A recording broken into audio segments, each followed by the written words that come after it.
What's good, everyone, and welcome back to Kaya's Commentary Rants. And if you're new here, welcome to Kaya's Commentary Rants. This is a podcast where I give my commentary on specific topics that I wish to discuss. Before we get down to it, you can follow me on Instagram, Twitter, and TikTok, and Blue Sky at Kaya R. Pennington. So Twitter has its appeal, but especially as of late, I am just trying to move away from it. It has its appeal, and I have some fanfic edits over there I'm unwilling to give up right now, but follow me on Blue Sky. Follow me on Blue Sky. Um, for the Kai's Commentary podcast, it'll be Instagram and TikTok. Got too many bots on Twitter, and like I said, I'm trying to move away from Twitter, so the screen thingy may or may not still say Twitter for Kai's commentary, but it's just Instagram and TikTok, and of course Spotify, Apple Podcast, and YouTube, all at Kai's commentary. Be sure to hit the follow/subscribe button and the bell so you get notified when new videos drop. With that, let's kick it into our topic, our review. And actually, before we kick it into our review, let's get into it. Let's start the day with a brand new word, a brand new phrase. Let's start the day learning a new phrase. I'm all about education. So today's phrase, character assassination. Yeah, deep phrase. This is when someone attempts to tear down a person's reputation with lies and manipulations to get others to vilify them. Well, gee willikers, Kaya, that's random. You never really started off any of your other reviews with phrases of the day. Why now, you may ask? Because I have been welcomed into the Dam fam, if you will, the New Amsterdam fandom. And so this has to be like it's the show's bugging me. The show bugged me, and it bugged me to an Ickaby type level of bugging. Do you know how bad of a bugging and a downfall you have to have for me to consider you next to Ickaby? So, we're learning a new phrase because I want to talk about character assassination as it relates to NBC's medical drama New Amsterdam. So, let's get into it. This show, as stated, is a 2018 medical drama. I'm not even really one for medical dramas like that, but a particular ship drew me in, and I knew it ended badly, but that bad. Yeah, so I'm not really one for medical dramas, but I was looking for a new ship to obsess over, and hey, I got it. So it's loosely based off the book 12 Patients, Life and Death at Bellevue Hospital by Dr. Eric Mannheimer. So it follows Dr. Max Goodwin as he takes the lead as medical director of America's oldest public hospital, oldest public hospital, New Amsterdam, which, let me finish out that sentence. I guess I just didn't really know what a public hospital was, because if Law and Order is propaganda, then New Amsterdam was docaganda. This man came in here and he said, screw bureaucracy, patients first. We ain't worried about money. Like, if only the healthcare system was as he was trying to, if only. So, his slogan, which later becomes the unofficial slogan of the hospital, is "How can I help?" And then on his first day, he helps by firing the whole lot of the cardiology department for their bureaucratic methods, save just one, Dr. Floyd Reynolds, at the behest of the head ED, emergency department doctor, Lauren Bloom. And so he makes Reynolds the chair of cardiology, and he's like, "Hey, you're the chair now. Let's see what you can do." You don't just really throw him under the bus like that, but he's like, encourages him and supports him, but it's also like, "You're the chair now. You make the moves." So, real quick, because they're all friends, the characters use their first names, but then they also use their last names in the hospital. So it's gonna be hard for me to stay consistent with a name. So just so we are on the same page, we have Lauren Bloom. She's the doctor. She's a head doctor in the emergency department. We have Floyd Reynolds. He is the now chair of the cardiology department. In addition to meeting and forming good relationships with doctors Bloom and Reynolds, there's also Dr. Ignatius or Iggy Frome and Dr. Vijay Kapoor, doctors of psychiatry and the head of neurology, respectively. And then there's Dr. Helen Sharpe, chair of hematology and oncology, and Max's deputy medical director for a time, as well as his doctor for a time. So, as Max works to put patients first in his hospital, there's a complication. Max has cancer, and screw cancer. We hate, like, not to get too off topic, but Cancer is just such a, I hate cancer. And who doesn't, right? Screw cancer.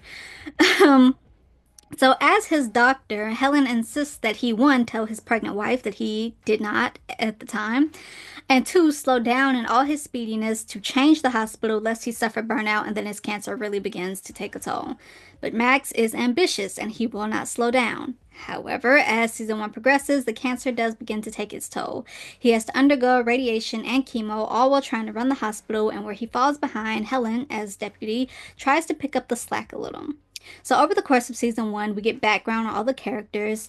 So Lauren and Floyd, they had a thing, but Floyd broke it off because as a black man, having a black family is important to him. And Lauren, being white, is like this is a sleeping thing. This is a sex thing. That's it. That's all. Um, Lauren has an Adderall addiction, and she has to overcome that. Iggy and his husband, who are both psychiatrists, I believe, balance work life with their family life. VJ balances friendship with the coffee girl in the lobby, Ella, and later his son, who also suffers from a drug addiction and dealing with, their strained relationship because of his lack of presentness as a father. And Helen deals with the possibility of infertility and freezing her eggs. So by the end of season one, Max is taking to the chemo, but doing like double rounds back to back. So like it's destroying the cancer, but it's like you won't be alive for it to be destroyed. Like if you keep on the way you keep it on.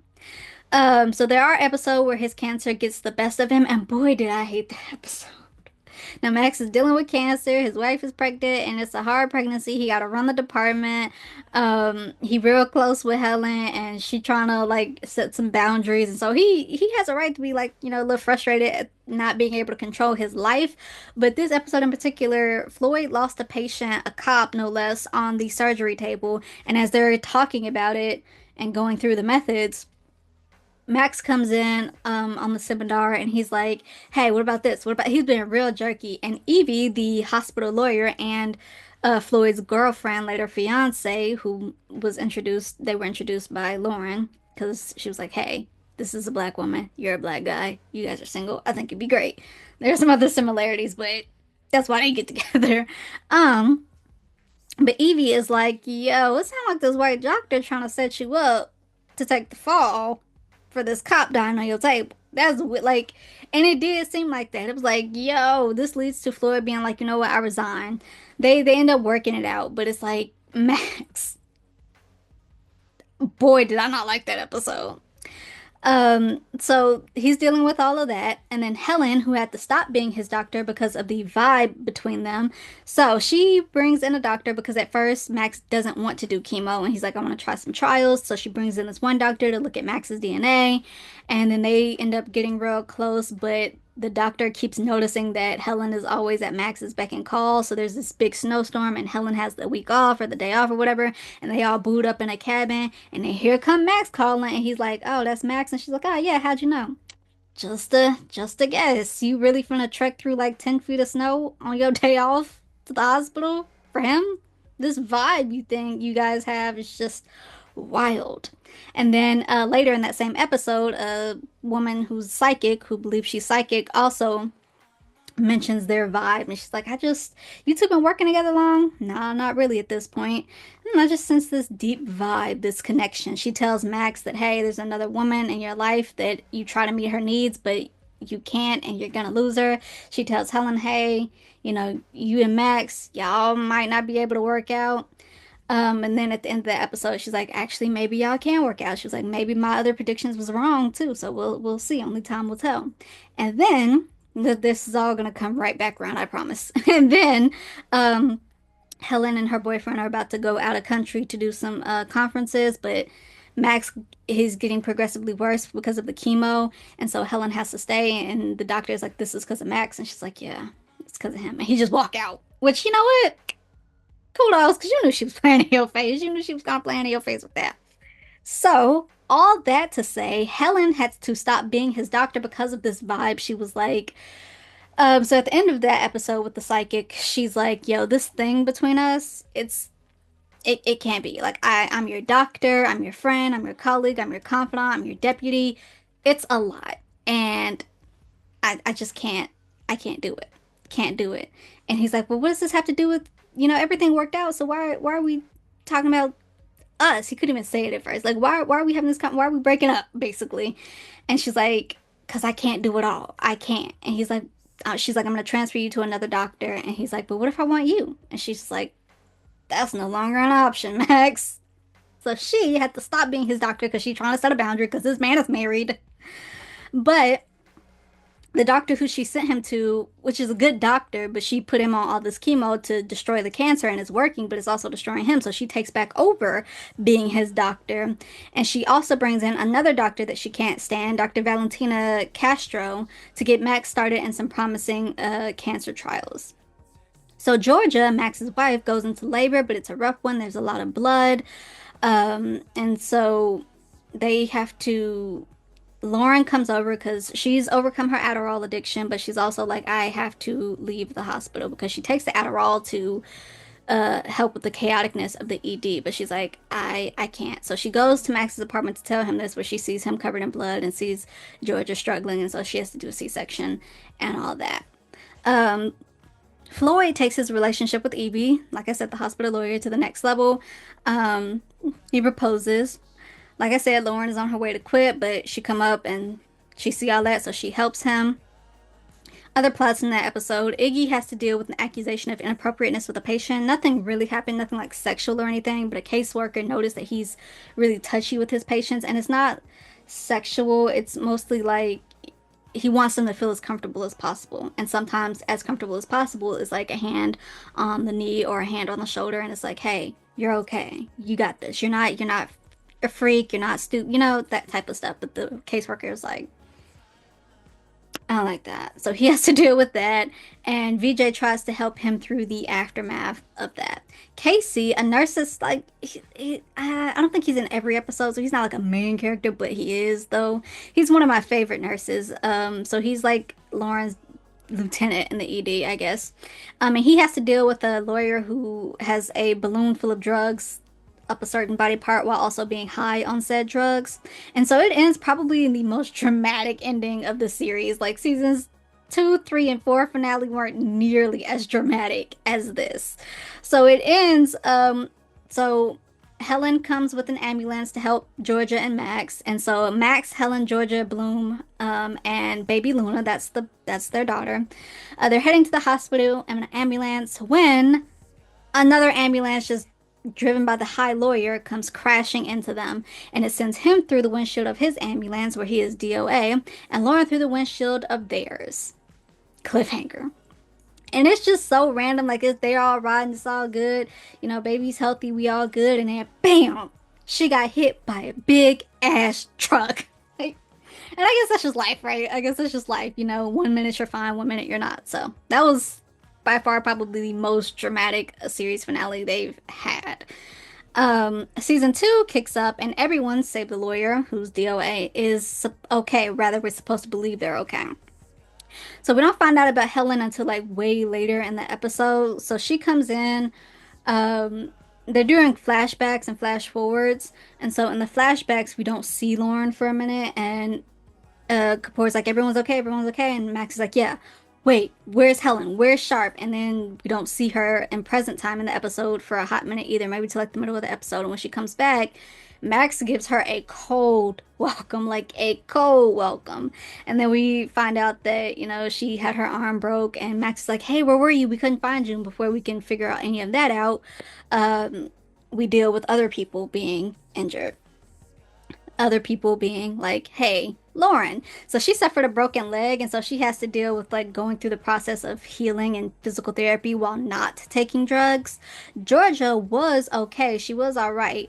But she suffered a brain injury and died in surgery. And we don't know that at first until like the end of the episode, because Max hallucinates her for like 5 to 9 episodes. I'm sorry, y'all. I got distracted by the rain just now. It is pouring outside right now. um, so Max is dealing with the grief of being, losing his wife, being a single parent, cancer while trying to run the hospital, and always seeming to end up in trouble with Karen Brantley, his boss, because he's not worried about finances like that. And she's like, we have to have some type of balance, Max. He also has a short grief fling, is what I'm gonna call it, with another parent, a mom that he meets at the hospital. So Helen brings in, like I said, she brings in Dr. Castro to help with Max's treatment, and then Castro like kind of blackmails Helen into making her co-chair, and maybe not even blackmail, but like she leverages Max's life. So Helen is like, "Thank you for all your work. Do you want to come back?" And she's like, "Come back, girl. You fire me, and I know you just want my stuff, and I'm not gonna give you my patent to my stuff, unless, of course." You make me co-chair. And she's like, I'm not gonna make you co-chair in my department. And she's like, yeah, you are. I'm gonna pack up and leave. I'm gonna pack up the treatment that Max is getting, and I'm gonna leave. How much is his life worth to you? So Helen makes her co-chair. Max and Helen have their moments where they get close. So as Helen and Castro have their moments of like head-butting, there's an episode where Castro is like, we're talking about this one thing, and I want to do it this way, and you want to do it that way, and it's like the playing field's not fair because if this goes up to Max, of course he's gonna take your side. And so Helen goes to Max and she's like, I need you to not approve my stuff because I can't have it look like you're favoring me. And Max is like, but I do favor you, so we're gonna do it. Just tell Castro that I'm favoring our patients. Um, they also deal with a prisoner on the loose. A prisoner gets loose in the hospital, and so Helen and Max have to kind of like deal with that. They get caught up in that, and Helen's like that she's leading them to the cops, but the prisoner doesn't know that, and so she turns to Max and she's like, "Do you trust me with my life?" And just another cute little moment. So Lauren, dealing with her addiction still, ends up asking her physical therapist, who we later find out is an addict, to help manage her pills. I don't know if she found that out because she went to an AA meeting. He ended up being at the same AA meeting. I don't know if she found this out before or after she asked him to handle her meds. I guess it really don't matter because the moment you find out is the moment you should turn to somebody else. I'm sorry, Helen offered, but I guess she would have been too embarrassed to ask her friends. But like, I don't know, Casey, another nurse, somebody, because obviously it's not ideal to have an addict in charge of your meds, and it doesn't go over well. They were sleeping together. They kind of cut that short because she was using it as a replacement for the drugs. And then she needs some pain meds, and he's like, you can take this pain med after this amount of hour. She lets that hour pass, but then she can't find it, and we later figure out that he took it. And so it's like, anybody else. Floyd, engaged to Evie, plans to move to San Francisco with her as they both have job offers out there. Iggy deals with marital problems because he was about to adopt another baby without Martin, his husband's knowledge. And it's so crazy because like he just went out, he called the people up, he signed out all the stuff, and it just happened so quick they got a baby. I guess he was banking on like them taking a long time and he could ease Martin into it, but like that whole plot line was crazy. I was like, you really adopting a baby behind a whole other human behind your husband's back. Wow. VJ deals with Ella and his son's relationship, their brief relationship before Ella gets pregnant, and his son just bolts. And so VJ is like, well, I'll help you. I'll stand down. So season two ends kind of weird because of COVID. COVID had just hit and it shut down production. So there was an episode that they had planned to do dealing with an outbreak, but at the time it obviously hit too close to home. So they worked around it by bringing Dr. Cassian Shen in, and it's mainly showing like his scenes spliced together, and there's some other little plot lines, but it does feel spliced together. And that's kind of like season two. Season with Floyd leaving and Max ending his little grief fling, and it's hinted that Helen and Cassian are gonna be a thing. Lauren is trying to still manage the ED. She's overcoming her addiction and all that good stuff. She's finding healthier alternatives. Iggy has to deal with the fact him and his partner, him and Martin, kind of come back together because they do attend a therapy session.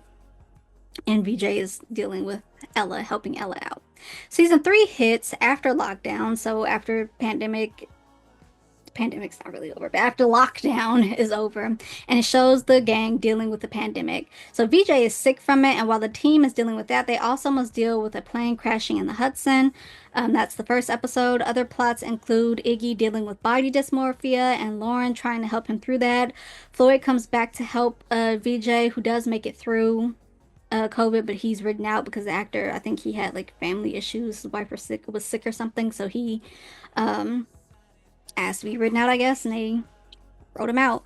Floyd and Evie break up because Floyd comes back to the New Amsterdam to help VJ, but then he's like, I kind of miss it here, so Evie sees that, and it's not like a hard breakup. It's not like, oh my God, you don't, it's just a here's your ring back. We had fun. Love you. We got to go two separate paths, and I hate that. They separate.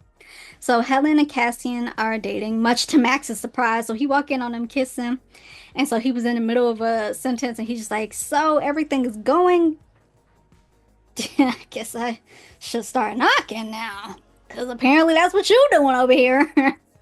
um, and so Cassian leaves, and he's like, "I just came in here because I had an idea." And she's like, "Oh, do you want to talk about it?" He was like, talk about what I just saw.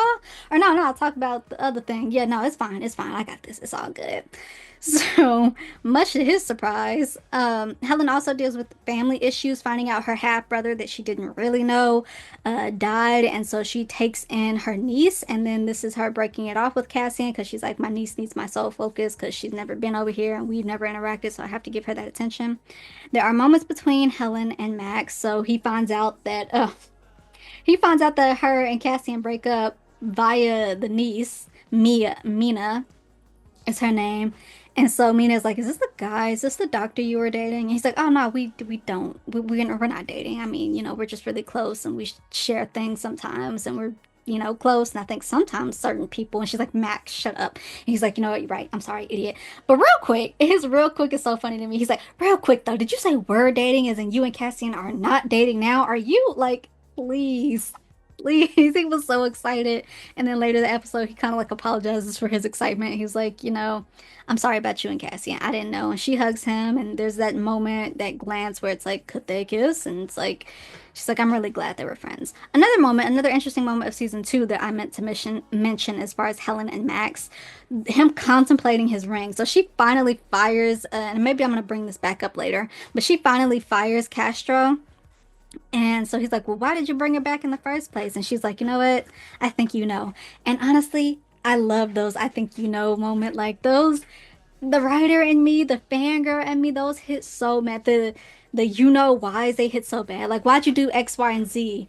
Why'd you do this despite X, Y, and Z? And they're like, you know why. And it's like, tell me anyway. Like, like those. And that's what happens, and we see him contemplating that ring before she walks out. So they're obviously coming to terms with their feelings for one another. Um, Other plots of season three include VJ's mentoree, Dr. Agnes Cow, taking over as chair of neurology, and I love that for her. I loved her character. Lauren gets into a relationship with a Pakistani doctor, Layla, who later becomes her resident in the ED.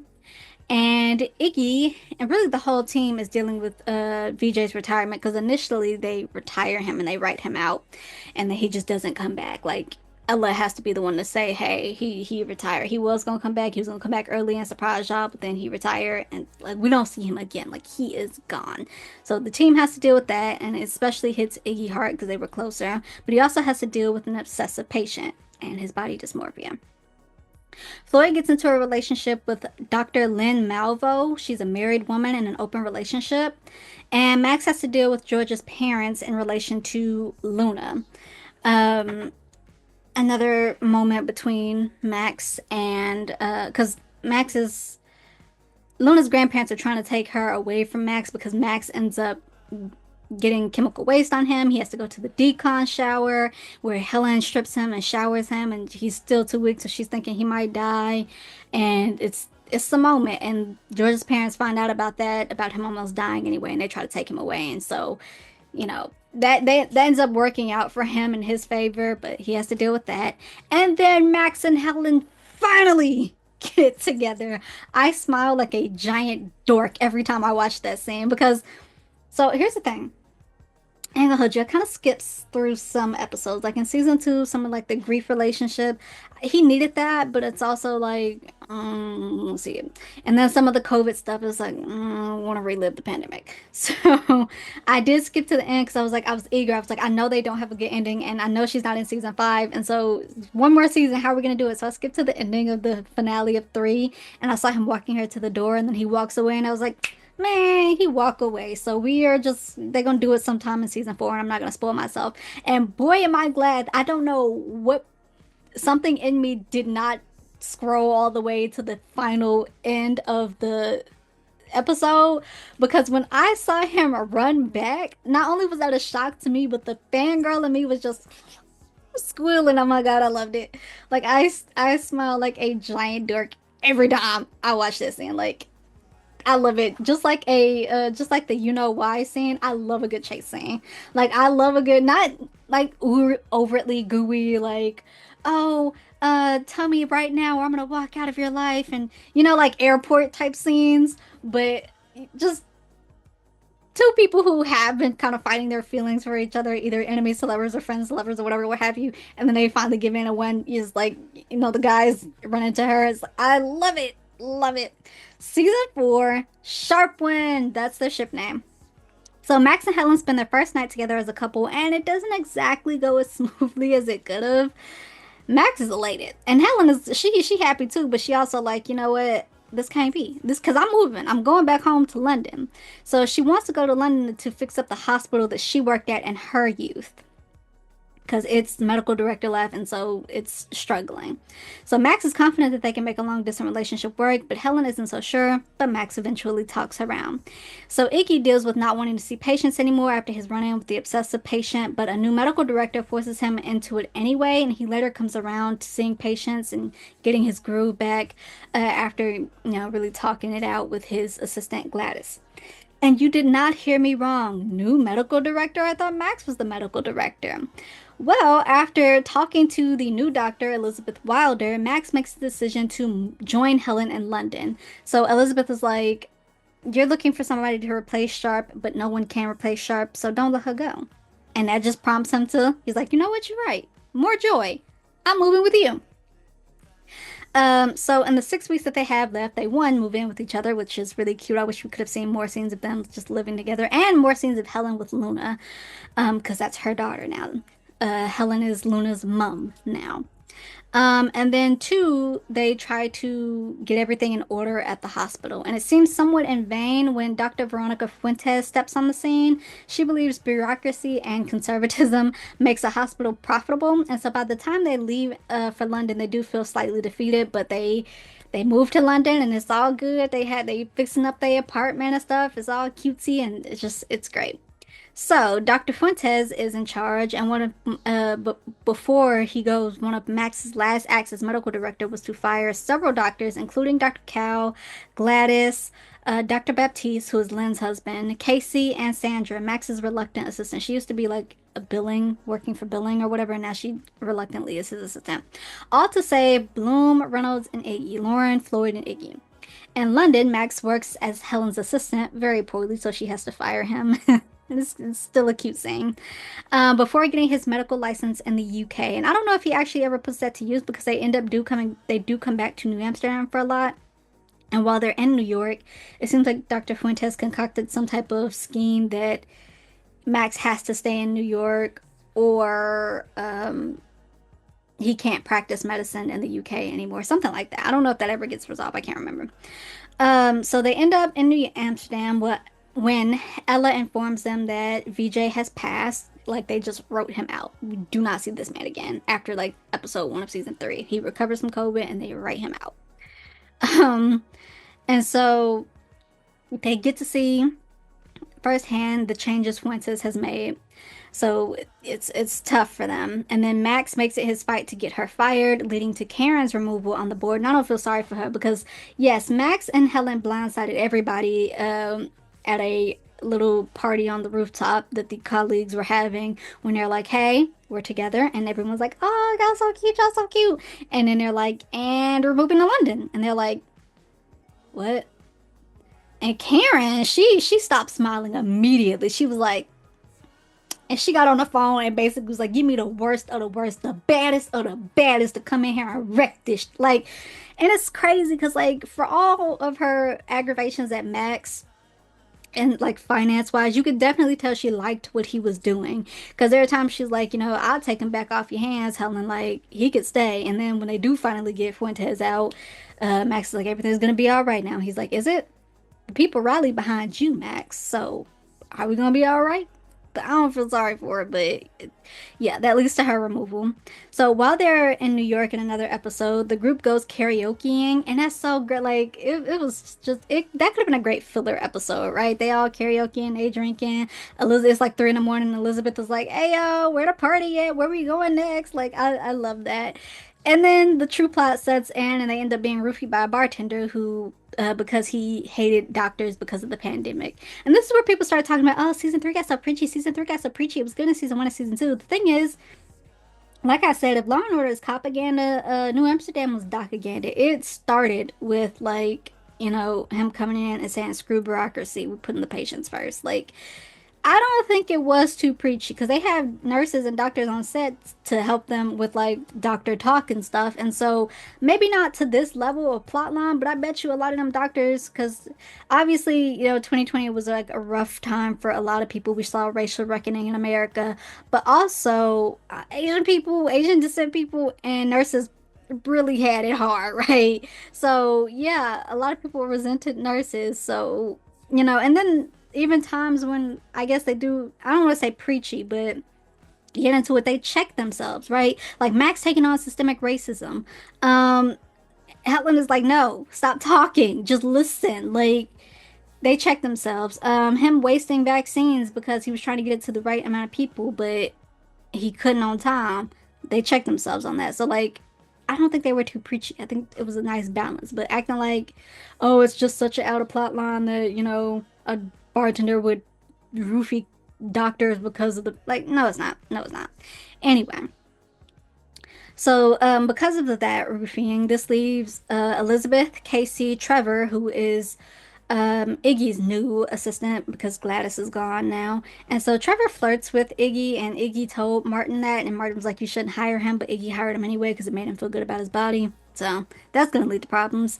So it leaves Elizabeth, Casey, Trevor, Mia, she's a new holistic doctor that Fuentes hired, and Helen and Peril. So Casey is saved by Lauren and Layla, who aren't together anymore because Layla found out that Lauren bought her spot in the ED, and so she's worried that their relationship is a money thing, and she'll always feel like she has to owe her. And so I get the principle, but they were so cute. He's found by them and he suffers from a neck wound that they have to treat. Trevor ended up in another hospital with some injuries.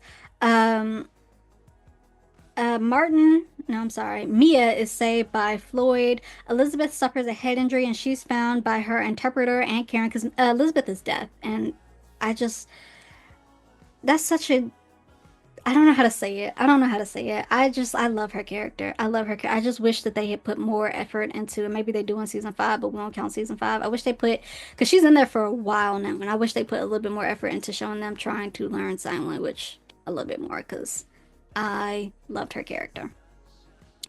Helen is found by Max where they discover she has multiple clots all over her body because she had an allergic reaction to the roofie. So Helen undergoes treatment, and while in the hospital, Max proposes to her, and it's so cute. Like he was like, "I had a whole plan. We were gonna go to this restaurant. We're gonna take a moonlight walk. I was gonna propose, but you know what? Let's do it here. Let's do it now. I had a ring made just for you. Like it's so cute." So he's like, "I had a ring. Should I go get it?" She's like, "Yeah, go get the ring. Go get the ring." Um, so when he comes back, though, he finds her in need of surgery, which is successful, but not due to the surgery, but due to the reaction. She had a stroke because of it, and it leaves her unable to talk. While still in New York, Helen undergoes speech therapy, and this is such an amazingly acted episode. Love it. She begins to regain her speech. Fuentes is finally pushed out when the janitorial staff finally goes on strike. And it's like all this scheming that Max and Karen were doing to like get Fuentes out, and that's all it took. The essential workers of the essential workers going on strike. Why didn't y'all think of that before? So, as she's gone, and he's like, everything's gonna be all right, and Karen is like, is it? They followed you. He's debating on if he should leave again. Helen is also debating things. So she goes venue picking with her mom, and her mom has issues with nuclear family, so she gets in Helen's ear about it. And this leads Helen to telling Max of her doubts, and he confesses his to hers. She's like, I don't know if I can do any of it. He was like, yeah, you're right. I don't want to wait either. Let's get married now. And she's like, what? He's like, what do you need for a wedding? You need two people in love. You need friends. You need witnesses. We got all that in New York. Get on a plane and come to me now. And she eagerly agrees. As she's packing to get on the plane, still very eager, a hurricane rolls into New York, and the episode is mostly spent around like dealing with that. At the end, they're able to help the patients, and the team suggests, since Hurricane left them with no venue in New York, that they get married on the rooftop of New Amsterdam, which is romantic because you know it's what brought them together. But Helen didn't get on the plane, and she calls him up, and she's like, "I'm sorry, Max, I'm sorry." And she's like, "She's not coming," and that's it. My thoughts. What the hell? What the hell? I'm not getting into season 5 because it's non-existent to me. Instead, I'll give my quick thoughts on the characters before turning to the purpose of this video, which is character assassination. You're going to hear that phrase a lot in a few minutes. I liked all the characters. Lauren's addiction to her Adderall and overcoming that was great. Her relationship with Floyd was a little underdeveloped, but then I guess that was the point because it was just sex with them. I really liked her relationship with Layla, and I hated that they broke them up. Like I said, I get it from a principal standpoint because the money thing, but they were just so cute. They were so cute, and I just in my head, my Delulus, they get back together. They overcome the money thing, and they get back together because they were so cute. But you know who else was cute? Floyd and Evie. Nothing against Lynn because I liked her too, but the whole polyamorous plot with people who were not polyamorous was trying. I was aggravated, and then the pregnancy thing because she does get pregnant.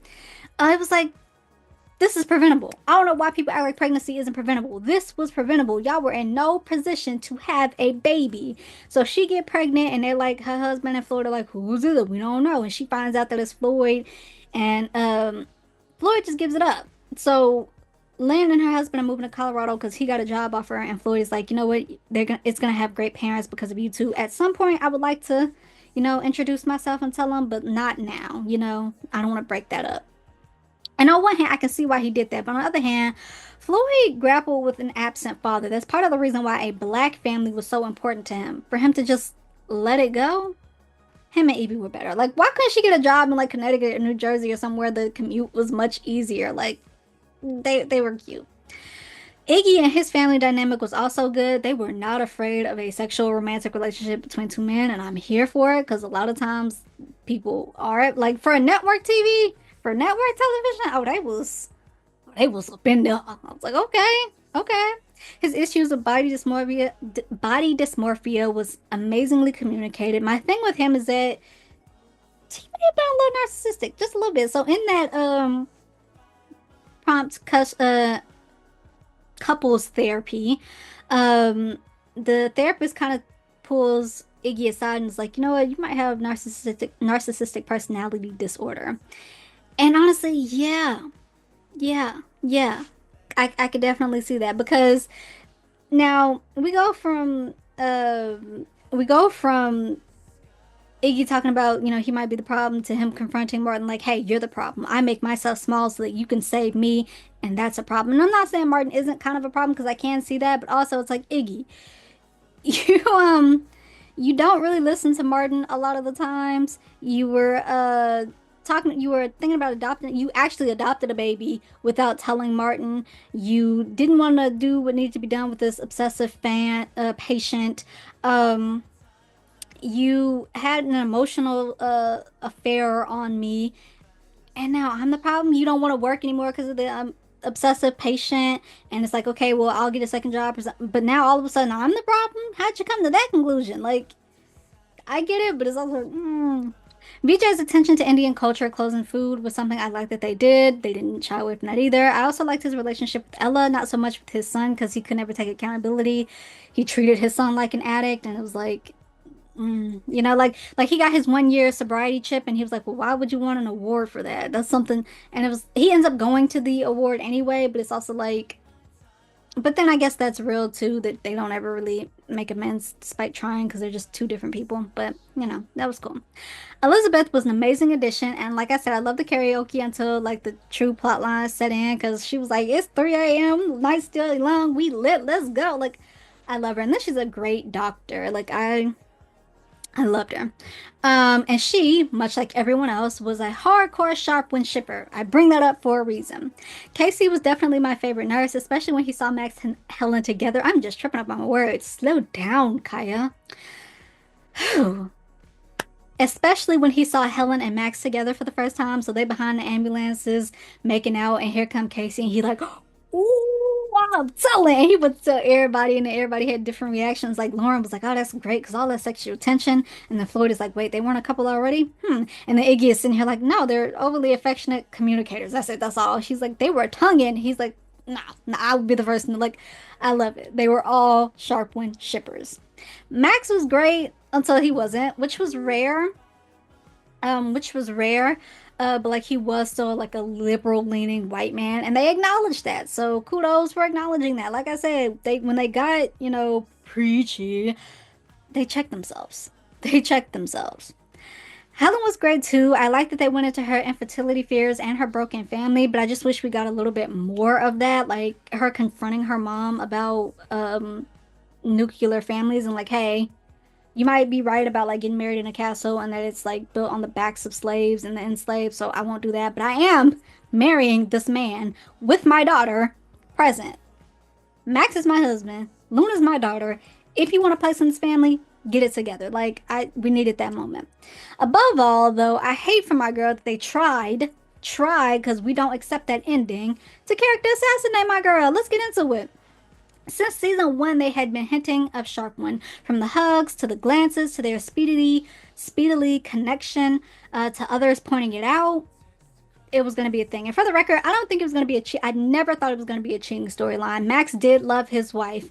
It was just that Helen was a woman who wanted a baby, and Luna was going to be a child who needed a mom. Like Georgia had to die. Like that was clear.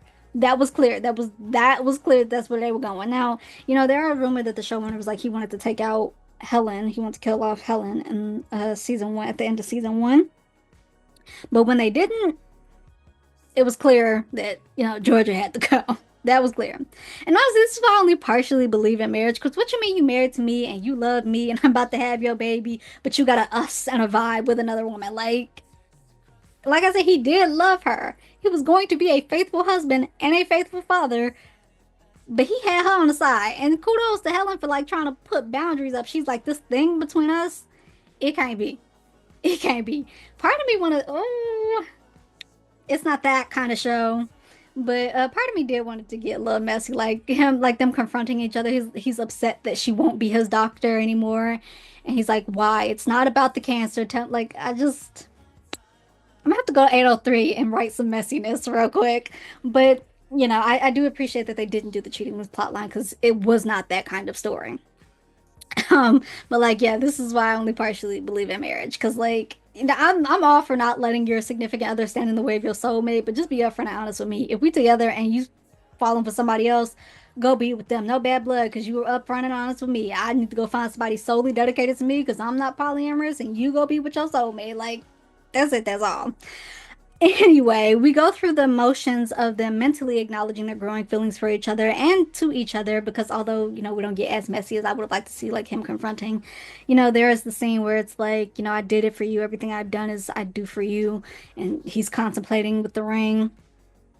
Um, Also Iggy in season one, so people around them, like the psychic and Iggy, and he's talking about so the episode that Max has his like really bad temper episode.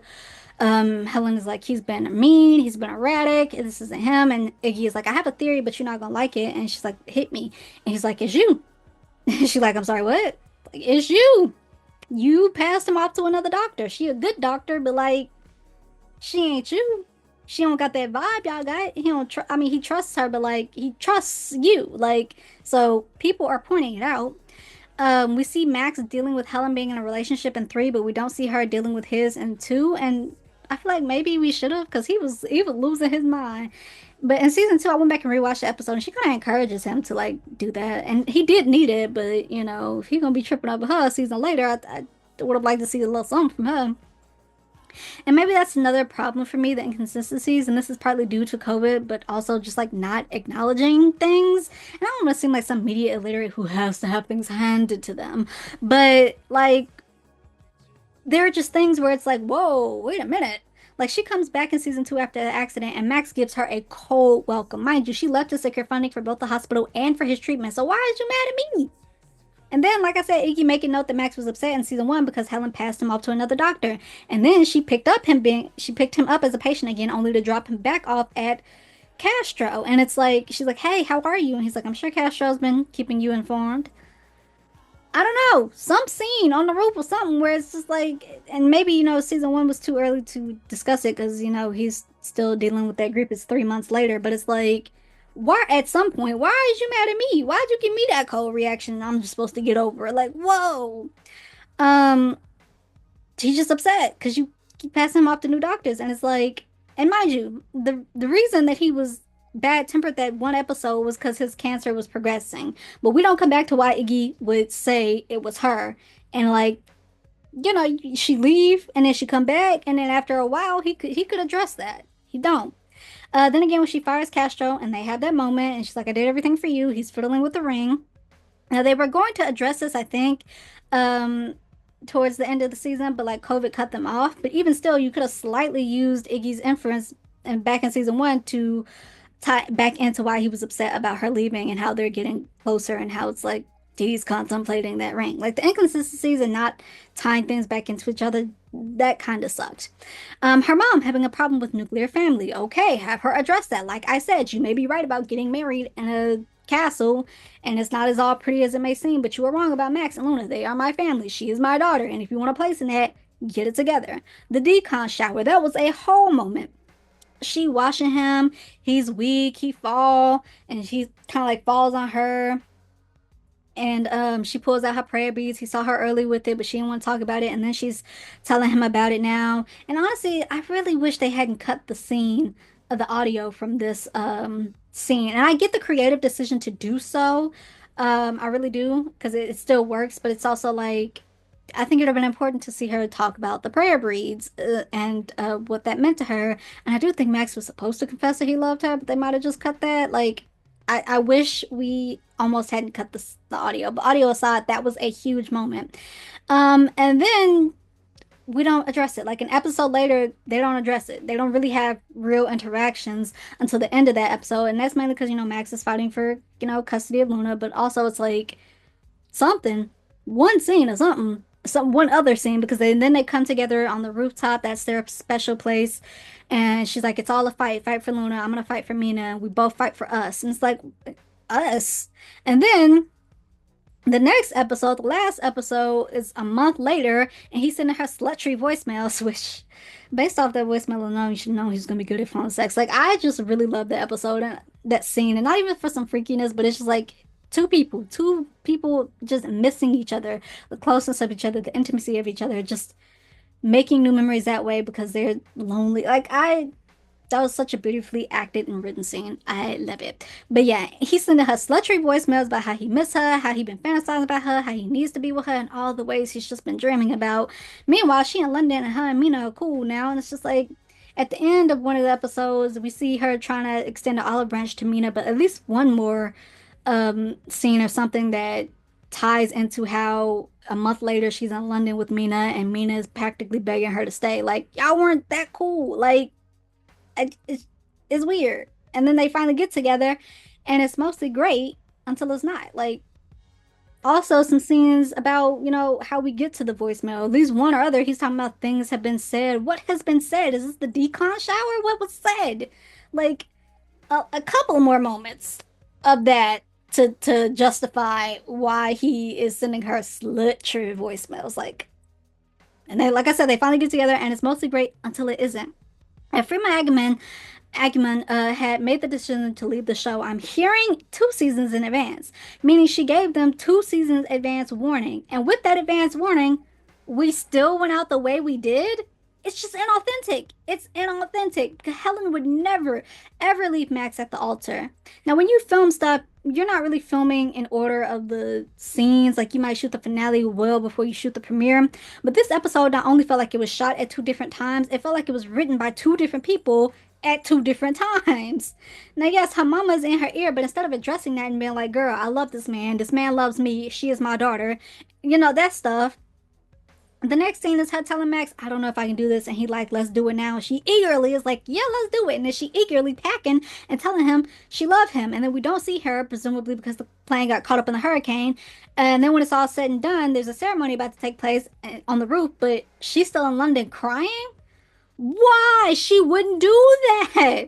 She wouldn't do that because by doing that, not only she's abandoning the man she is very much still in love with, she's abandoning her daughter. And her being a child who felt she was abandoned by a parent for so long, she, much like Reynolds with his potential kids, wouldn't do that. Just wouldn't do that. You have to completely 180 her character to make that work. And because you put no effort, no work into making them have problems progressively over the seasons that would justify leading up to that, it doesn't work. And don't get me wrong, I want to see them happy, right? I don't want to see them having unnecessary problems, but at least it would have made sense. At least you could have been like, oh, they creating unnecessary problems for them. Let me go ahead and clock out. No, in one episode, you unravel everything. Everything. It didn't work. It just felt like whiplash. Then I hear, because again, I'm not watching season five, you make it like she was a part of some off the books, low key racist medical treatment to save Max. You mean the woman who found out Castro was doing some off the books medical treatment, even though it was kind of helping Max, and still fired her, still got her fired? That woman turned around and did the same thing. No, we must be talking about Castro because we're not talking about Helen. And then had Elizabeth and Max date. Like she wasn't arguably captain, if not co-captain of Sharpwin because canon wise, Lauren was captain of Sharpwin. Like, it don't make sense. I love Elizabeth too much for her to go out of somebody's backup plan. That would be like Bloom and Max dating, or like Bloom and Casey dating. Like, sometimes, damn, man, I hate y'all for this. Sometimes it's okay to let men and women be friends. Damn. Mind you, he's been in love with Helen since season one, and it still took them to the end of three to do something about that because of the grief of his wife. And that same love, maybe even more, and now he moves on in a season to someone who was pro Sharpwin? Nah. Nah. Unless y'all did a credible time jump where it's like 5 years after this happened, and even still, I just don't see it. They're fighters. Helen and Max are fighters, so he would have got on that plane to London and seen what was up. She would have got on a plane to New York. Like I just and then had them agree, Elizabeth and Max agreed that Helen was wrong for whatever concocted BS y'all said she did, and that they would never do that for each other. Oh, that just means y'all don't love each other, which is cool. That's fine. You don't have to romantically love each other, but let's not act like y'all wouldn't do some unorthodox stuff. Because you mean the woman who led a rebellion in a hospital to work around her new boss? Mind you, her new boss is a semblant of her old boss at the other hospital that she worked at. That's how they used to run things. She knew Max for like 2 weeks, and now she's starting a rebellion. That woman, the woman who was low key doing off the book surgeries for patients because it's what they needed, that woman would never do some unorthodox methods? Yeah, okay. Oh, you mean the man who fired a crap ton of people, including his friends, and assistants, also he could save these three friends their jobs. That man would never use unorthodox. The man whose whole brand is to work around the system. He would never use some unorthodox methods? And herein lies the problem with character assassination. Because not only do you have to work, not only does it not work for the character that you're trying to assassinate, it also doesn't work for the surrounding characters. Because you tried to 180 this character, you now have to do so with the surrounding characters as they deal with their emotions in a 180 style. Character assassination does nothing. It doesn't do anything but unravel the plot and the story you worked so hard to set up. Like, I truly cannot stand a writer or a showrunner who does not value the story. Do what's right for the story. It's not hard. When y'all wrote VJ off, it was arguably a little character assassination because VJ would have had one final scene where he came in and officially resigned in person or a voicemail or something. But actor, I'm not saying it was last minute, but like he was there and gone. He was there and gone. It was just done. But here we have to completely swap what she stood for and make her this villain. When you had 2 seasons in advance, you knew about this for like 2 years. Do you know what you could have done instead?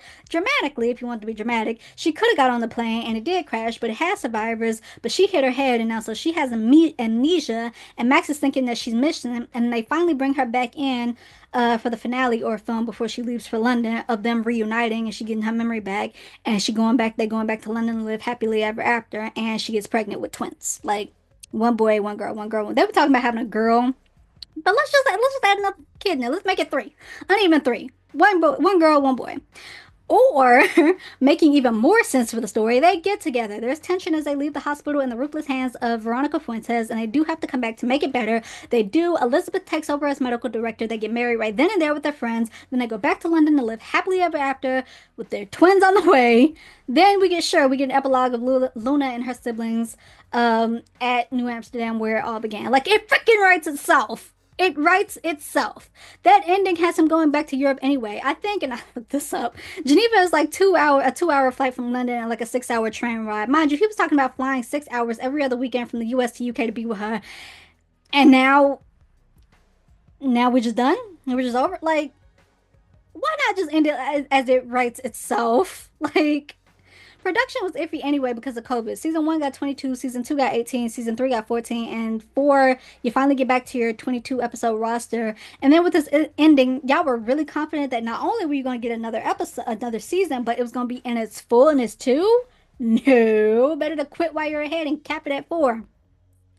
2 seasons, even with a shortened one like 3, it you still had a good story. You still could have capped it out at 4. It would have been great at 4. I know some medical dramas run long and you wanted to run long, but with the ups and downs y'all had, and you knew you taking out this one major character that people watching the show for, because people, y'all act like y'all don't know why people watch. Oh, it'll survive without this person on this ship.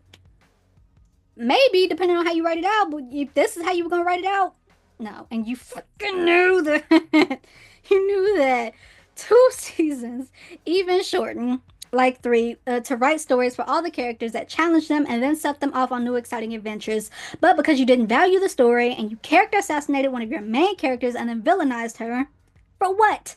I can't deal. Hang up your pens if you know in your heart of hearts that you can't put your emotions aside to value the stories. Now, actors have the right to step away and move away for whatever reason, but and especially if they give you years in advance notice, write a story that's true to their character and their plot. But because just because an actor leaves doesn't mean the show has to end. Here, yes, it should have ended with her leaving. It should have ended at 4 with them living happily ever after. But that's not always the case. It just depends on how you write the story. If you stay true to the course, to the story and the characters and the plots. And when you don't, it never works out for y'all. And do it anyway. Like sometimes sometimes shows just end because they don't have to end rather because you write a character out. It's just it depends on how you write it. And if you can't write it that way, what's the point? What was it all for? Like just hang up your pens.